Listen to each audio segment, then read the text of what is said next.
A continuación vamos a arrancar un flujo desde una carpeta para ver las diferentes vistas que puede tener la interfaz de flujos para un usuario funcional. Además, haremos este ejercicio simulando el flujo entre dos usuarios. Aquí vemos la bandeja de entrada que simulará ser un usuario funcional del flujo diseñado para este ejemplo. Se hace clic sobre la bandeja para acceder. Una vez adentro, se crea una carpeta privada y se incluye al menos un documento. Una vez hecho esto, se hace clic en el icono ubicado junto a la carpeta, el de los 3 puntos, y se elige la opción Iniciar flujo de trabajo. Verás que aparece este menú desplegable. Haz clic y elige aquel que vas a arrancar. En este caso, el que nos interesa es Capacitación Flujos. Lo primero que veremos es que la carpeta en la que arrancamos el flujo ya tiene una actividad asignada. Este semáforo nos indica que el flujo se ha iniciado y que está en alguna tarea. Vamos a ver simultáneamente el flujo y lo que va ocurriendo en la herramienta para entender cómo se pasa de tarea en tarea hasta llegar al final. Para ello, haz clic en la caja que contiene la tarea 1. Verás que a su lado aparecen 3 iconos: insertar comentarios, borrar y un cuadro pequeño que te llevará directamente a las opciones de parametrización de la tarea. Podemos ver que es una actividad de tipo mover, es decir, que básicamente consiste en mover documentos. No tiene definido su arranque desde una bandeja de entrada, lo que quiere decir que arranca como lo acabamos de hacer. Tampoco va a usar una bandeja de entrada de otra actividad. Tiene una descripción, que son las instrucciones que va a ver el usuario. No tiene un índice de metadatos, tampoco un criterio de reparto automático ni un cargo específico o grupo de usuarios. Aquí es donde el diseñador del flujo elige el grupo de usuarios sobre el que se aplica el algoritmo de aleatorio o menor carga. No tiene notificaciones de vencimiento al jefe ni al administrador de la colección y tiene una duración aproximada de 10 minutos. Tampoco tiene una pestaña que me lleve a un sitio externo para hacer alguna otra tarea. Ahora que ya conocemos los detalles de la primera tarea, cerraremos esta ventana para continuar con el proceso. El paso a seguir es hacer clic en el semáforo para ver la tarea que contiene. Verás una interfaz de uso en tu área de trabajo. Veamos los elementos que contiene. La carpeta de la que se inició el flujo. El documento que contiene dicha carpeta. Al lado derecho vemos las acciones que se pueden ejecutar en el expediente relacionado a la izquierda. Ten en cuenta que estas opciones cambiarán conforme se haya parametrizado el flujo en el momento de su creación. Cuando se elige el estado de flujo, la herramienta muestra cuál es la carpeta de destino para la siguiente tarea en esta casilla, como lo vimos anteriormente. Y aquí podemos ver que será la de Julián Salazar. Aquí escribiremos que todo está bien. La hora de tramitación aparece de forma automática. Aquí vemos las instrucciones, que para este ejemplo es subir el documento de identidad del interesado al expediente. Después de buscar el documento, este se puede anexar o bien arrastrándolo a esta parte o bien presionando el botón Agregar archivos. Y así de fácil queda adjunto al expediente. Recuerda que puedes previsualizar los documentos haciendo clic sobre ellos. También puedes ver todos los documentos relacionados al expediente haciendo clic en el icono con forma de libro. Verás que aparecen todos concatenados. Usaré de nuevo el campo de observaciones para notificar que subí el documento al expediente. Ahora solo nos queda usar alguno de los botones que aparecen en la parte inferior para regresar, abortar la tarea o actualizar los datos. En este caso haremos clic en actualizar. Como verás, la tarea ha desaparecido de la bandeja de Carlos, porque la siguiente tarea fue asignada a la bandeja de Julián Salazar. Esto quiere decir que el flujo ya saltó de una bandeja a otra. Vamos al flujo documental de nuevo para ver en detalle esa segunda tarea. Nuevamente haz clic en la caja que contiene la tarea que quieres ver y selecciona el cuadrito que aparece junto a ella para ampliar detalles. Para efectos de esta demostración, vamos a simular que Julián abre su bandeja de entrada para continuar con el flujo. Observa que la bandeja de entrada de Julián tiene muchos flujos iniciados, pero el que nos interesa es el flujo que acabamos de arrancar. Aquí está. Recuerda que para ingresar basta con hacer clic sobre el semáforo. Vamos directamente a la instrucción para Julián y dice: por favor, suba el documento de la EPS.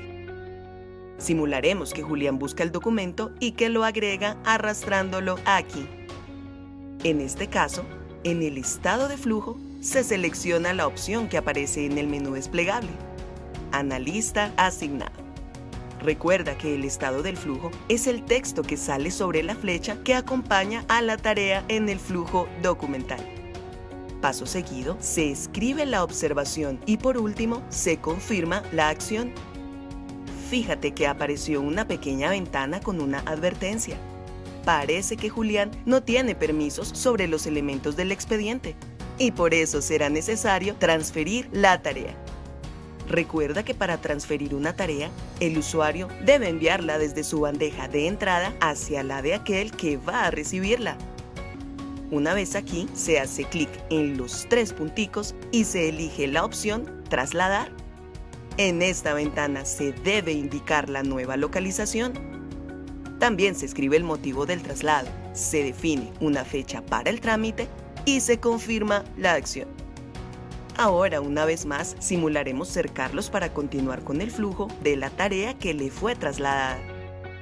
Hacemos clic sobre el semáforo para ingresar y volvemos a la interfaz de uso. Ten en cuenta que si no ves toda la información en pantalla, será necesario reducir el zoom de la página para que todos los elementos se reorganicen o usar la pantalla en sentido vertical. En este caso, vamos a reducir el zoom. De nuevo selecciono el estado del flujo. Aquí ya no será necesario subir el documento de la EPS, como lo refiere la descripción, porque Julián ya lo hizo. Simplemente se especifica que la tarea fue trasladada. Se confirma la acción y así la tarea desaparece de la bandeja de Carlos. ¿A dónde se fue la siguiente tarea? Vamos a averiguarlo. Para ello iremos nuevamente al flujo para ver los detalles de la tarea 3. Nuevamente hacemos clic sobre la tarea y luego sobre la cajita ubicada junto a ella para ampliar detalles. Aquí podemos ver que la bandeja de entrada es la misma de aquel que ejecutó la actividad Asignar analista, que correspondía a la tarea 2. Esto quiere decir que fue asignada a la bandeja de Julián. Otra vez simularemos ser Julián entrando a su bandeja de entrada. Al acceder a la nueva tarea, vemos otra vista distinta de la interfaz de usuario de flujos, que tiene una novedad que no habíamos visto. Se trata de la pestaña Verificación de antecedentes, que nos está mostrando un recurso que puede ser de la intranet o externo. ¿Qué haremos con ese documento? Para saberlo, vamos a leer la instrucción detallada en el campo Descripción, que es: por favor, verifique antecedentes del interesado en la pestaña Verificación de antecedentes. En esta tarea en particular, se requiere usar un recurso URL externo para ejecutar algo que nos están pidiendo. Aceptaré la acción con este botón. Vamos a simular que ya obtuvimos el documento que expide la Policía Nacional y procederemos a adjuntarlo al expediente. Nuevamente buscamos el archivo y lo adjuntamos arrastrándolo o usando este botón. Fíjate cómo a lo largo del flujo hemos venido poblando este expediente con distintos documentos. Ahora hacemos clic en la pestaña Cambio de estado y en el estado del flujo vemos que ahora tenemos 2 opciones: fácil o difícil. ¿Qué quiere decir esto? Revisemos el flujo sobre el que estamos trabajando para descubrirlo. Como puedes ver, tenemos el bloque de construcción que nos indica que debemos tomar una decisión, elegir un camino. En este caso, las alternativas son fácil o difícil. De ahí las opciones que vemos en el menú desplegable. Adicionalmente, el flujo indica que al irnos por este camino, la siguiente tarea es asignar al más junior. ampliemos detalles como lo hemos venido haciendo. Y efectivamente veremos que aparece una bandeja de entrada relacionada, que en este caso le pertenece a Carlos. En esta oportunidad, como la acción no revistió mayor dificultad, elegiremos la opción fácil para irnos por ese camino y haremos esa referencia en las observaciones. Y a continuación confirmaremos la acción. Una vez más, volvemos a la bandeja de entrada de Carlos y hacemos clic en el semáforo para continuar con el flujo. Ahora podemos ver que la instrucción dice: por favor, tome las acciones pertinentes no complicadas y fáciles de acuerdo a los datos consignados en el índice. Nuevamente escribimos la observación y elegimos el estado de flujo para ir a la siguiente tarea, que en este caso es hacer otra cosa. Aprobamos la acción y continuamos. Revisemos nuevamente el flujo para saber a dónde se irá la siguiente tarea. Nuevamente hacemos clic en el cuadrito ubicado junto a la tarea y vemos que nos dice: hacer informe menos complicado, y vemos que el usuario asignado fue aquel que ejecutó la tarea asignada al más junior, que ya sabemos que es Carlos. Nuevamente esta tarea quedará visible en la bandeja de entrada. Se ingresa con un clic, se lee la instrucción y se procede con la tarea, que en este caso es adjuntar un informe sencillo. Después se selecciona el estado de flujo, que en este caso es todo listo. Al ver el flujo, vemos que luego de dicho estado sigue celebrar, que consiste en almacenar en la ruta que aparece en este campo, de manera tal que al elegir ese estado y confirmar la acción, el expediente será archivado en la ruta parametrizada. Hacemos la respectiva verificación y efectivamente vemos que el flujo ha quedado archivado. Y además aparece el icono que nos indica que el flujo ha finalizado.